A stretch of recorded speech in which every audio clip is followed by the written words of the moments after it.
Allahabad high court ने एक बड़ा फैसला दिया है कि धर्मांतरण के बाद एससी यानी अनुसूचित जाति का दर्जा समाप्त हो जाता है और धर्म परिवर्तन करने के बाद व्यक्ति इस दर्जे का कानूनी फायदा नहीं उठा सकता। कोर्ट ने स्पष्ट किया कि जो लोग ईसाई धर्म अपना लेते हैं वो अब एससी आरक्षण के लाभ नहीं ले सकते। कोर्ट ने कहा कि ऐसा करना संविधान के साथ धोखाधड़ी है। जस्टिस प्रवीण कुमार गिरी ने यूपी सरकार और सभी जिलाधिकारियों को 4 महीनों के भीतर ऐसी सभी घटनाओं की जांच कर लाभ रोकने का निर्देश दिया है। कोर्ट का तर्क सीधा है, ईसाई धर्म में जाति व्यवस्था नहीं होती, इसलिए धर्म बदलते ही पहले वाला एससी दर्जा अपने आप खत्म हो जाता है। आइए आपको पूरा मामला बताएं। सबको जय मसीह की मेरे प्यारे भाइयों और बहनों, आज की ये जो वीडियो है, इस वीडियो में मैं जितने सारे मसीह विरोधी हैं उनके मन में एक गलत फहमी है और गलत फहमी को मैं दूर करना चाहता हूँ। आपको अच्छी तरह से पता है, पिछले दिनों में इलाहाबाद हाईकोर्ट ने एक बहुत बड़ा फैसला लिया था।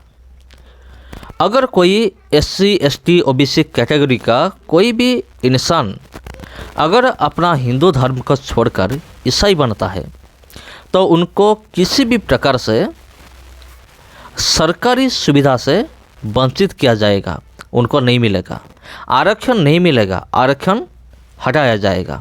इलाहाबाद हाईकोर्ट ने एक बड़ा फैसला दिया है कि धर्मांतरण के बाद एससी यानी अनुसूचित जाति का दर्जा समाप्त हो जाता है और धर्म परिवर्तन करने के बाद व्यक्ति इस दर्जे का कानूनी फायदा नहीं उठा सकता। कोर्ट ने स्पष्ट किया कि जो लोग ईसाई धर्म अपना लेते हैं वो अब एससी आरक्षण के लाभ नहीं ले सकते। कोर्ट ने कहा कि ऐसा करना संविधान के साथ धोखाधड़ी है। जस्टिस प्रवीण कुमार गिरी ने यूपी सरकार और सभी जिलाधिकारियों को 4 महीनों के भीतर ऐसी सभी घटनाओं की जांच कर लाभ रोकने का निर्देश दिया है। कोर्ट का तर्क सीधा है, ईसाई धर्म में जाति व्यवस्था नहीं होती, इसलिए धर्म बदलते ही पहले वाला एससी दर्जा अपने आप खत्म हो जाता है। आइए आपको पूरा मामला बताते हैं। ये फैसला उस केस की सुनवाई के दौरान आया जिसमें जितेंद्र साहनी ने अपने खिलाफ दर्ज चार्जशीट, जिसमें आईपीसी की धारा 153A जिसमें सांप्रदायिक वैमनस्य फैलाना शामिल है और धारा 295A जिसके तहत किसी भी वर्ग के धर्म या धार्मिक विश्वासों का जानबूझकर और दुर्भावनापूर्ण तरीके से अपमान करना एक दंडनीय अपराध है, को चुनौती दी थी।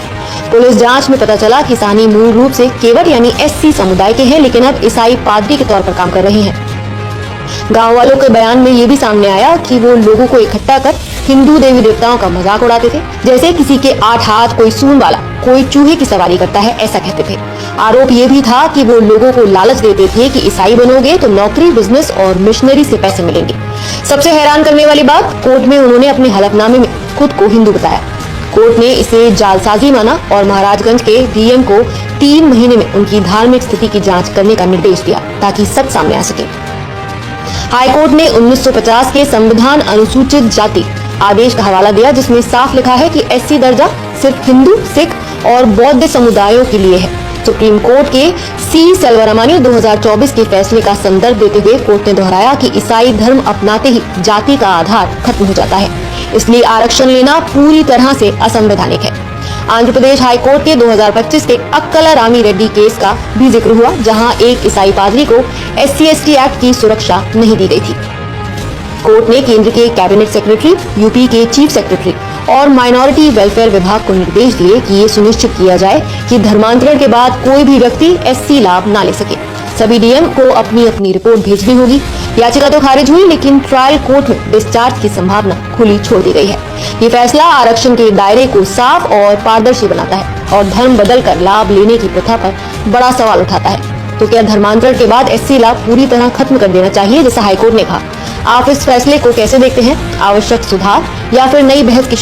जी हाँ, ये फैसला हो चुका है इलाहाबाद हाईकोर्ट, और मैं आपको बता दूं, इस बात को लेकर बहुत सारे मसीह विरोध ऐसे हैं जो लोग सोच रहे हैं कि हम बहुत परेशान में हैं, ये खबर सुनकर हमें तो खाना नहीं मिलने वाला है, हमें तो रहने के लिए नहीं मिलने वाला है और हम भूख से मर जाएंगे और हमें पश्चाताप होगा। हमें उन लोगों का मन में ऐसे गलत फहमी है कि हमें पश्चाताप होने वाला है या फिर हम पश्चाताप कर रहे हैं, हम क्यों हिंदू धर्म छोड़कर ईसाई बन गए।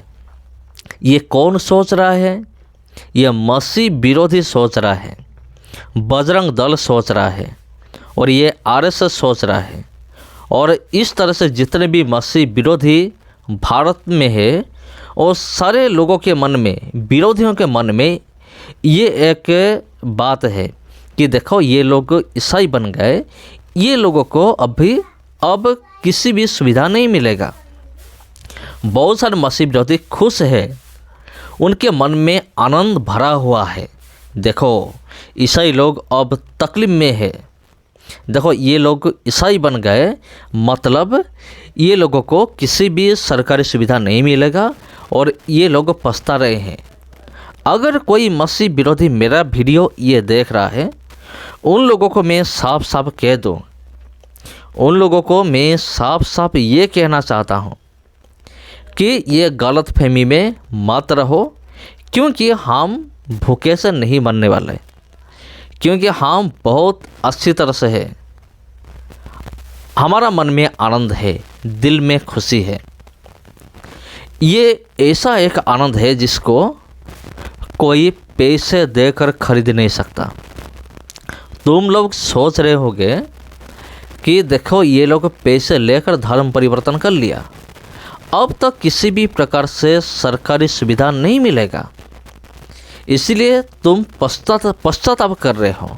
लेकिन ये बहुत बड़ा गलतफहमी है। हम चाहे दुख में रहे या फिर सुख में रहे, हम परमेश्वर प्रभु यीशु मसीह का धन्यवाद करेंगे, उनका जय जयकार हम करेंगे। और तुम सोच रहे हो कि हम पछता रहे, हम फिर से प्रभु यीशु मसीह को छोड़कर फिर से हिंदू बन जाएंगे।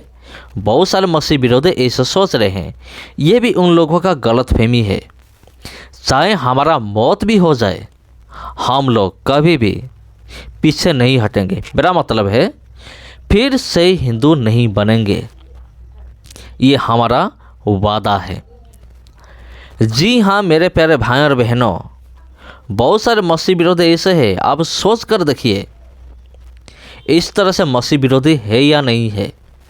मैं उड़ीसा का रहने वाला हूँ और मैं एक वीडियो देख रहा था, यूट्यूब में मैंने एक वीडियो देख रहा था, वो जो चैनल था वो एक मसीह विरोधी का चैनल था। वो बोल रहा है कि देखो देखो देखो, हाँ वो जो ईसाई लोग है कितना तकलीफ में है, ये लोग पश्चाताप कर रहे हैं, ये लोग फिर से ये लोग ईसाई बन गए हैं और पश्चाताप कर रहे हैं, ये सब फिर से हिंदू बनने वाले हैं। मुझे तो वो वीडियो देखकर बहुत हंसी आई और मैं सोच रहा था चलिए एक वीडियो बना ही लेते हैं और पूरी दुनिया को बताएंगे, पूरी दुनिया को दिखा देंगे कि प्रभु यीशु मसीह क्या चीज़ है।